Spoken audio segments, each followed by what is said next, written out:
Traditional engineering methodologies prioritize early commitment to create a sense of velocity. A team selects the most promising path, ignores the alternatives, and builds rapidly until that single trajectory shatters against reality. This approach is called point-based design.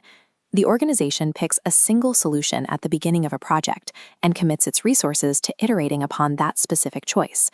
The financial hazard of this method occurs at the end of the development cycle. When hidden constraints or conflicting requirements inevitably surface late, the team has no alternative options. They must either pay catastrophic rework costs or abandon the project entirely. Plotting development cost against time exposes differing investments. Line A, the point-based timeline, starts deceptively low but surges exponentially during late-stage rework.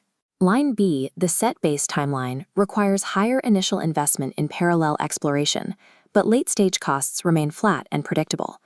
The central problem of system architecture is not a lack of iteration. It is the mathematically flawed assumption that early guessing is cheaper than parallel exploration. The framework originates from the Toyota product development system.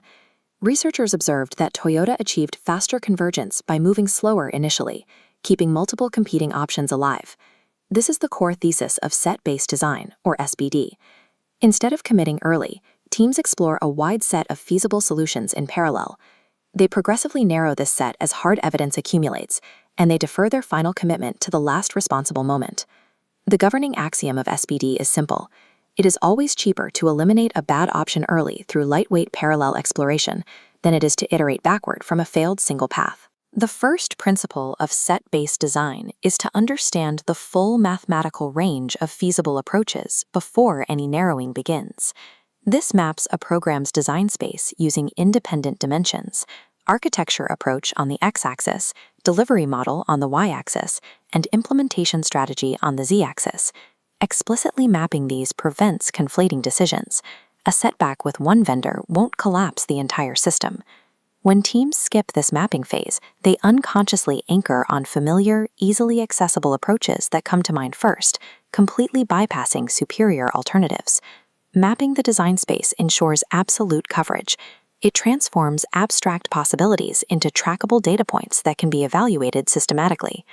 The second principle replaces the traditional practice of subsystem negotiation with a process called integration by intersection. In set-based design, each subsystem team does not communicate a single preferred design. Instead, they define the total range of solutions they can support under various constraints. The final system design emerges naturally. It is the exact mathematical region where all of the subsystem constraints successfully overlap. If there is no overlap, the team has discovered a true systemic conflict early, before capital is spent. To measure these overlapping intersections without flattening the data, teams use the value flow rate. The value flow rate is a calculated ratio that strictly separates the benefit dimensions of an option from its cost dimensions. This scorecard calculates the value flow rate by taking 5 distinct benefit dimensions, like market value and risk reduction, and dividing them by 5 distinct cost dimensions. The resulting ratio reveals which intersection delivers the most actual value per unit of risk. Robust system architecture isn't created by forcing subsystem teams to compromise on a single design. It's built by discovering the overlapping parameters of hard constraints. The third principle dictates how to shrink the mapped options down to a final choice, narrowing the set based exclusively on evidence rather than opinion. There is a strict governing rule for this phase. No option advances without passing its current gate, and no option is eliminated without documented evidence. This Kanban matrix tracks vendor options moving through validation gates: legal review, proof of concept, prototype, and pilot. As vendors hit the proof of concept gate, 3 fail based on hard data, leaving 4 validated survivors to advance. Evaluating these competing solutions simultaneously is known as the bake-off. All competitors must be run against identical test datasets under the exact same conditions, ensuring vendors cannot cherry-pick favorable results.